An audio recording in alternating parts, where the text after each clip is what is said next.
समुद्र आणि मच्छीमार यांचं अगदी अतूट नातं आहे. महाराष्ट्राच्या तब्बल 720 किलोमीटरच्या किनारपट्टीवर 55,000हून जास्त मच्छीमार कुटुंब असल्याचं सांगितलं जातं आणि 20 लाखाहून अधिक मच्छीमार या व्यवसायात आहेत. पण हा व्यवसाय करताना नेमक्या काय अडचणी आहेत, बंदरांच्या सुविधा कशा आहेत, बंदरं आहेत तर ती कशा अवस्थेमध्ये आहेत, आणि गेल्या 5 वर्षामध्ये यांत्रिकी नौकांची संख्या इतकी वाढली आहे की उरलेले छोटे छोटे धक्केही यांना या सगळ्या व्यवसायाला खूप गैरसोयीचे ठरत आहेत. कसा आहे करोडो रुपये मिळवून देणाऱ्या या व्यवसायातल्या बंदरांच्या स्थितीचा आखोदेखा हाल, ते आम्ही दाखवणार आहोत तुम्हाला पुढच्या अर्ध्या तासात. शेळ्या मेंढ्यांच्या कळपासारख्याच एकमेकांना अगदी खेटून उभ्या असलेल्या या बोटी आहेत रत्नागिरीच्या मिरकरवाडा बंदरातल्या. आणि या रेटारेटीतच सुरू आहे मासळी उतरवण्याची लगबग. त्यातच खलाशांची आंघोळ, जेवणाची तयारी, व्यापाऱ्यांचा सौदा, दुसऱ्या दिवशी लागणारा बर्फ एका कापडी पडद्यानं कसा बसा गाडीतून बोटीत घेण्याची कसरत आणि अस्ताव्यस्त असं बरंच काही. रत्नागिरी जिल्ह्यातलं सर्वात मोठं मासेमारी बंदर अशी ओळख असणारं हे बंदर आता कोकणातलं सर्वात जास्त गाळानं भरलेलं बंदर म्हणून बदनाम झालं. हे मिरकरवाडा बंदर गाळाने भरल्यामुळे काय अवस्था होते मच्छीमार बोटींची ते मी आता तुम्हाला दाखवतो. तुम्ही बघा की माझ्या मागे एक ब्रेक वॉटर वॉल दिसते आहे. ही ब्रेक वॉटर वॉलला वळसा गळून सगळ्या बोटींना आत बंदरामध्ये यावं लागतं. पण बंदरातच एवढी बोटींची गर्दी असते की या बोटी अशा बाहेर तासन तास उभ्या करून ठेवाव्या लागतात. जेव्हा एखादी बोट मासे बंदरात टाकून नंतर पुन्हा बंदरात समुद्रात जाईल त्यावेळी या बोटींना आत यायला एकतर संधी मिळेल, किंवा दुसरं म्हणजे गाळ भरलेला असल्यामुळे या गाळामुळे पाणी नसतं आणि पाणी जेव्हा येईल भरतीचं पाण्याची लेवल होईल त्याच वेळी बोट आत येऊ शकते. ही बोट बघा समोर फसली आहे, गाळ असल्यामुळे ती पुढे आणि येऊ शकत नाहीये आणि त्यामुळे ती वाट बघतायत बोटीवरचे खलाशी की कधी एकदा पाणी भरेल आणि आपण बंदरात येऊ. पण असा तासन तास खोळंबा या सगळ्या मिरकरवाड्यातल्या सगळ्या या बंदरात येणाऱ्या मच्छीमार बोटींचा आहे. गेल्या वर्षी जो गाळ काढला का नाही तेवढाच गाळ पुन्हा येऊन इथे साठल्याच्या नंतर आता रस्ता कुठूनच राहिला नाही. जेव्हा फुल सवार होतो पाण्याला भरती येते त्यावेळेलाच बोटी वटतात त्याने वटत नाही. अर्ध्या पाण्याला पहिले बोटी कसे जरी सुकला पाणी तरी येत होते, आता तसं काय नाही. भरतीला बोट आत घालायलाच पाहिजे आणि तिथे बोटी लागलेल्या असल्या ते मग बोट येऊ शकत नाही आणि त्यामुळे बोटीला इतके डॅमेज होत आहेत. आणि तिथे जे आता गाल साठला आहे तिथून जो लांबड येते ना ती सगळी बोटीला फटका बसल्यावर ते जेटीला पडतो आणून बोटी. हे बंदर साफ केलं पाहिजे, साफ केलं पाहिजे. नाही केलं तर संपलं, मच्छीमार संपलेच याच्यात. मिरकरवाडा बंदर विकासाच्या दुसऱ्या टप्प्यासाठी 74 कोटींची योजना तयार करण्यात आली. यामध्ये नवीन ब्रेक वॉटर वॉल बांधणं, जेट्टीची दुरुस्ती करणं, लिलावगृह, अंतर्गत रस्ते तयार करणं, स्लोपिंग हाट बांधणं, toilet, canteen, radio centre, workshop, rest shed, अग्निशमन व्यवस्था इत्यादी कामांचा समावेश आहे. पण पुण्याच्या वॅपकॉस या संस्थेकडून तयार करण्यात आलेल्या आराखड्याला अद्यापही पर्यावरण खात्याचा ना हरकत दाखला मिळालेला नाही.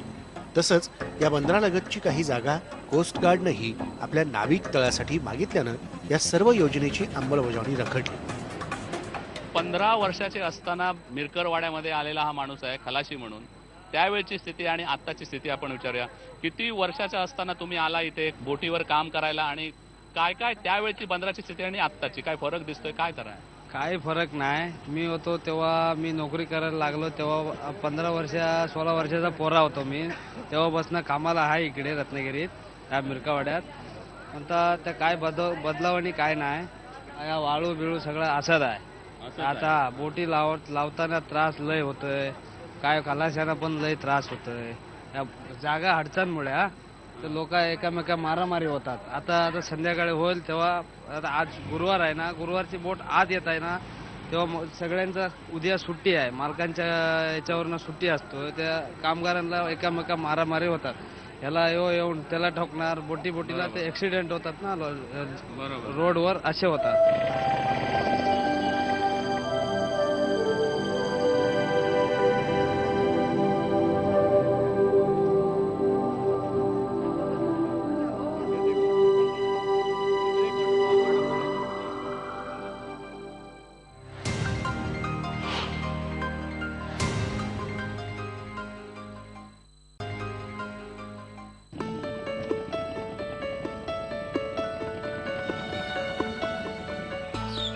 केंद्र सरकार पुरस्कृत कोकणातल्या बंदर विकासाच्या ज्या योजना आहेत त्यातलं आणखी एक प्रमुख बंदर म्हणजे दापोली जवळचं हर्णे.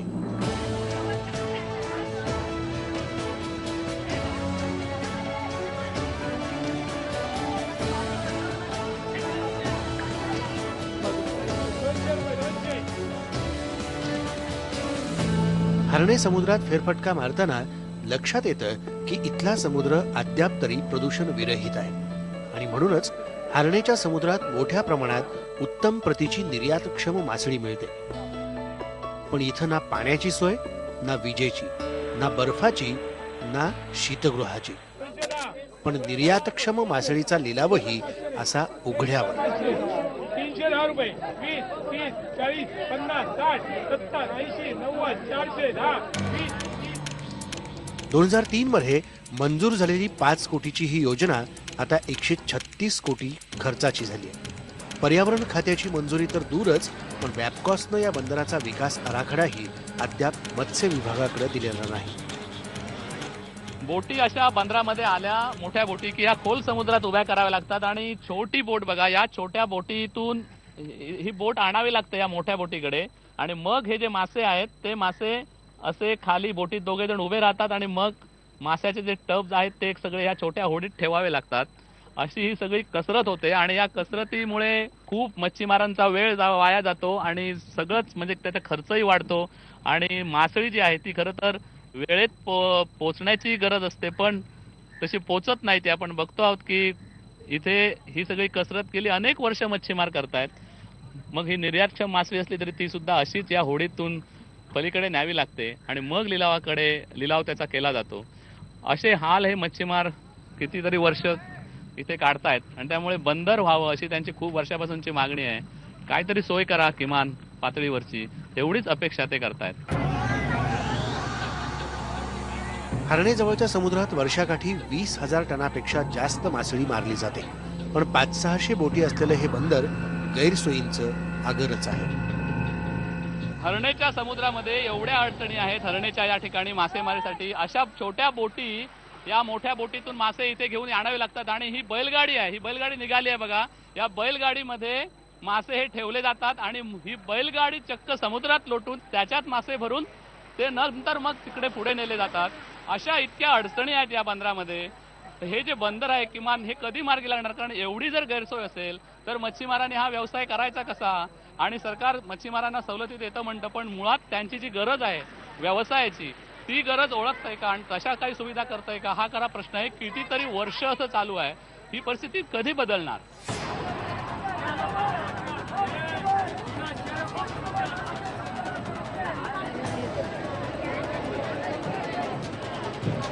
मागच्या वेळेला आघाडी सरकार होतं, आघाडी सरकारच्या माध्यमातून जेटी होईल.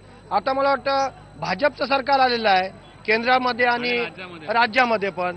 तर भाजपच्या सरकारने सुद्धा इकडे लक्ष द्यावं. 15 ऑगस्टला नरेंद्र मोदी साहेबांनी आपला देश निर्यात करणारा देश होईल असं डिक्लेअर केलं होतं. तर खरोखर त्या शासनाने दक्षता घ्यावी. आमच्या हर्णे बंदरामध्ये निर्यात करण्यासारख्या भरपूर मच्छी आहे, परंतु तिकडे लक्ष दिलं तर भरपूर निर्यात वाढू शकेल. 35 ते 40 वर्ष आम्ही फक्त आमचे मूलभूत गरजा आम्ही मागतो. रस्ता, वीज, पाणी, त्याच्या व्यतिरिक्त फक्त एक जेटी जर भेटला तर आम्ही कुठल्याही शासनाची आज 35 ते 40 वर्ष कधी दुष्काळ त्याचा जाहीर झालेला नाही. शासनाची कुठलीही मदत नाही. व्याटचे महापाय मागून आम्हाला परतावा तो पण 6 महिन्यांनी वर्षांनी येतो. किती साधारण लोक, भरपूर लोक आहेत या व्यवसायात इकडे. किती मच्छीमार सगळे जवळजवळ किती 500-600 बोटी बोलल्याच्या नंतर त्याच्यात प्रत्येक कुटुंब आले, बोटीवरती 5-6 माणसं आहेत ना प्रत्येक बोटीवरती. त्यांची कुटुंब. त्यांचे कुटुंब. आणि इथे तसा हे बंदर सुरक्षित आहे का, म्हणजे कुठून बाहेरच्या पण बोटी इथे येतात. हो, दाभोल, रत्नागिरी वगैरे सर्व असतात बोटी इथे.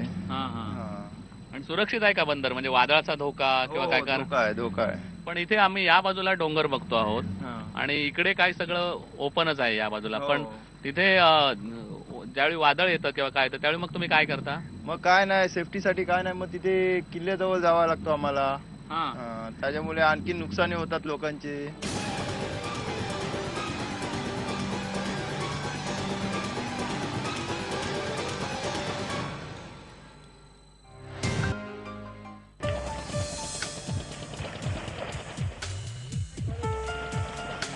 राज्याचं सरासरी वार्षिक मत्स्योत्पादन सध्या 4,70,000 टन आहे. ही सरासरी एवढीच राहील असा कोचीनच्या केंद्रीय मात्स्यिकी विज्ञान संस्थेचा दावा आहे. पण दुसरीकडे मासेमारी करणाऱ्या बोटींच्या संख्येत मोठ्या प्रमाणात वाढ झाली आहे. रत्नागिरी आणि सिंधुदुर्ग जिल्ह्यात सुमारे 5,500हून जास्त बोटी या व्यवसायात आहेत. प्रामुख्यानं गिल्लेट, ट्रॉलिंग आणि पर्ससीन या पद्धतीनं ही मासेमारी चालते. जैतापूर जवळच्या साखरी नाटे बंदरातही पर्ससीन पद्धतीनं मासेमारी चालते. पण हे बंदरही अत्यंत मागासलेलं आहे. रत्नागिरी जिल्ह्याची जेवढी मासळी आहे त्याच्या जवळपास 20% उत्पादन करणारं हे साखरी नाटेचं बंदर आहे. साखरी नाटे म्हणजे जैतापूरच्या या सगळ्या जवळ आलेला भाग आहे. जैतापूर अणुऊर्जा प्रकल्पाला याच मच्छीमारांचा विरोध आहे. पण बंदराची स्थिती बघा, इकडे काही धक्का नाही, काही सोय नाही. लिलाव हा सगळा करण्यासाठी किंवा मासे गोळा करण्यासाठी असं उघड्यावर यावं लागतं. या सगळ्या होड्या ज्या आहेत आणि हे सगळे जे मच्छीमार कुटुंब आहेत, ही कुटुंबातले सगळे हे या जसे धक्क्याला येतात आणि मासे गोळा करतात. त्यांना कुठलीही सोय नाहीये, सुविधा नाही, बर्फाची नाही सोय, कसलीच सुविधा नाहीये. सुशील कुमार शिंदे मुख्यमंत्री असताना 2003-4च्या दरम्यान इथे या बंदराचं भूमिपूजन करण्यात आलेलं होतं. 4 कोटी जवळपास 96 लाख म्हणजे 5 कोटीची ही योजना होती. आता ही सगळी बंदराची जी योजना आहे ती 141 कोटींवर गेलेली आहे. आणि याचा जो आराखडा आहे, हा आराखडा पुण्याची वॅपकॉस ही संस्था तयार करते आहे आणि वॅपकॉस ही संस्था तयार करून मग ती फिशरीजला देणार आहे. अजून आराखडा तयार झालेला नाही. अनेक तांत्रिक गोष्टी आहेत, अनेक पर्यावरणाच्या बाबी आहेत आणि त्यामुळे ही बंदरं अशी विकसित होणार कधी हा खरा प्रश्न आहे. साखरी नाटे बंदरातही ना दिवाबत्तीची सोय, ना वाहतुकीला धड रस्ते. त्यामुळं रात्रीच्या काळोखातच हा लाखोंचा व्यवहार कसाबसा पार पाडला जातो. साखरी नाटेसारखाच सिंधुदुर्गातला रखडलेला देवगडमधला आणखी एक महत्वाकांक्षी प्रकल्प म्हणजे आनंदवाडी फिशिंग पोर्ट. वादळ वाऱ्यापासून अत्यंत सुरक्षित असलेलं कोकणातलं एकमेव बंदर म्हणून या देवगड बंदराची ओळख आहे. रखडलेल्या या प्रोजेक्टचा सुधारित आराखड्यानुसार नियोजित खर्च 32 कोटीवरून आता 92 कोटीवर गेलाय आणि यासाठी केंद्रीय वित्त विभागाच्या मंजुरीची आवश्यकता आहे. आनंदवाडीचा हा जो महत्वाकांक्षी प्रोजेक्ट, जो देशातला एक पायलट प्रोजेक्ट म्हणून ओळखला जातो किंवा तसंच त्याचं प्लॅनिंग होतं, पण तो झाला नाही. खूप त्याच्यामध्ये अडथळे आले आणि अजूनही तो रखडलेला आहे. युती शासनाच्या काळात खरं तर या प्रोजेक्टचा विचार मांडला गेला. नारायण राणे त्यावेळी महसूल मंत्री होते. पण केवळ एक राजकारण, विरोध, राष्ट्रवादी, भाजपा या सगळ्या पुढाऱ्यांच्या झेंड्याखाली विभागले गेलेले मच्छीमार आणि त्यामुळे सगळी ही अवस्था झाली या प्रोजेक्टची. भाई, मुळात ह्या प्रोजेक्ट किती महत्वाचा आहे या ठिकाणी आणि किती गरज आहे त्याची? महत्वाचा म्हणजे गरज आहे. संपूर्ण आपल्या देवगडचा नाही, संपूर्ण जिल्ह्याचा कायापालट होईल एवढी ताकद या प्रकल्पात आहे संपूर्ण. आणि मच्छीमारांच्या फायदा संपूर्णपणे फायदा. आपण आता जी मेहनत घेतो, इथून बर्फ, पाणी, इतर सगळ्या गोष्टी या छोट्या होड्यातून वरती आणावं लागतं. ते जर आता जेटी झाली असती तर तिथेच बोटी लागल्या असत्या आणि ते मेहनत वाचली असती, इतर खर्च वाचले असते. आणि तुम्हाला सांगतो की इथे आम्हाला कळलं की खूप चांगल्या प्रकारची एक्सपोर्ट क्वालिटीचा मासळी मिळते, पण तुम्हाला इथे काहीच सोय नाही. कोल्ड स्टोरेज वगैरे आहे का किंवा वाहतूक वगैरे? कोल्ड स्टोरेज नाही, वाहतुकीची व्यवस्था नाही, दुसऱ्या एजंटांना द्यावे लागते ते, त्याच्यामुळे त्यांना दर मिळत नाही. साधं एक टॉयलेट तरी आहे का महिलांच्यासाठी? काय बाथरूमची सोय आहे का कुठे? नाही हा? नाही, महिलांसाठी काय नाही. अजून सोयी तशी काय असायचीच नाही. कसल्याच सोय नाही. तुम्ही देवगड म्हणजे एकदम मागे टाकलेला आहे. देवगडला काय उपयोग नाही. कोकणातल्या सर्वच बंदरांची स्थिती ही अशी आहे. सिंधुदुर्गातलं मालवण बंदरही त्याला अपवाद नाही. लिलाव तर नेहमीसारखा उघड्यावरच, पण किमान सुविधाही इथं नाहीत. मालवणच्या किनारपट्टीची पण काही वेगळी अवस्था नाही आहे. इथे सुद्धा कसल्याच सोयी नाहीत. हे सगळे मासे आहेत, हे असेच खाली वाळूत ठेवावे लागतात या सगळ्या व्यापाऱ्यांना. हे जे सगळी किनारपट्टी आहे त्याच्या या बाजूला इथे हायमास्ट टॉवर लावलेला आहे, तो पण किनारपट्टीला, ज्याचा उजेड खरं तर इथेपर्यंत पोहोचत नाही. हे किती प्रतिकूल अवस्था आहे तुमची आणि कसं तुम्ही काय म्हणता, म्हणजे काय अवस्थेत काम करताय? काय नाहीला झालेला आहे, फक्त बाई काय नाही. सरकार आम्हाला आमच्या दोघा लक्ष देत नाही. फक्त मतदान आलं का मतं मागायला येतात फक्त. तो जो हायमास्ट टावर आहे त्याचा तुम्हाला उपयोग आहे का काय? आहे मग आम्हाला उपयोग आहे. फक्त जे मच्छी सुकवतात त्यांनाच तो उपयोग आहे. आम्हाला अशा प्रकारच्या बॅटरीमध्ये आम्हाला वावरावं लागतं. या बॅटरी पेटून आम्हाला आमचा करोडो रुपये धंदा आम्हाला करावा लागतोय. इथे कुठलीच सोय नाही, साधा इथे फरशी पण नाही, कॉन्क्रीट नाही. आणि जर कोण आले आमचे गिरायक पर्यटक आले तरी त्यांना कुठे बसायला जागा नाही आहे. न मच्छी कापणाऱ्यांना इकडे बसायला जागा आहे इकडे देत आहेत ना. इकडे कोल्ड स्टोरेज आहे. आम्हाला जर मासे आमची राहिली तर आम्हाला ती कमी दराने पण विकून काढावी लागते. काय जेणेकरून आम्ही भाडं भरून तरी आम्ही तिकडे ठेवू शकतो. भाडं भरून तुमचं भाडं काय ते घ्या, 100 रुपये 200 रुपये. आम्हाला मग काय करावं होतं, शेवटच्या क्षणाला मच्छी 50 रुपयाच्या रेटची मच्छी 10 रुपयाला पण विकून टाकायला लागते. कारण दर कमी करावा लागतो. हो विलाजच नाही आम्हाला फुकट जाणार. ना. तुम्ही फुकट टाकून द्यावी लागणार मच्छी आम्हाला ती ना. अशी सगळी अवस्था आहे. एकतर हे सगळे व्यापारी आणि इथले मच्छीमार हे सगळे व्यवसाय करतायत अनेक वर्ष, पण त्यांना साध्या किमान पायाभूत सुविधा इथे द्याव्यात सरकारने, एवढी त्यांची अपेक्षा आहे. पण याकडे पण सुद्धा इथल्या सगळ्या व्यवस्थेचं आणि या प्रशासनाचं सरकारचं लक्ष नाहीये. ही परिस्थिती सुधारली पाहिजे. एकीकडे बंदरांची ही अशी स्थिती असताना कोकणातल्या किनारपट्टीवर पारंपरिक आणि पर्ससीन मच्छीमारांमधल्या संघर्षाच्या लाटा धडकू लागलेल्या आहेत. या संघर्षाचं गांभीर्यही प्रशासनाला नसल्याचंच दिसून येत आहे. एकंदरीतच सर्व बाजूंनी दुर्लक्ष झाल्यामुळं दर्याचा राजा असलेल्या या डोलकराची नाव अद्यापही अस्थिर समुद्रात हिलकावे खातीये.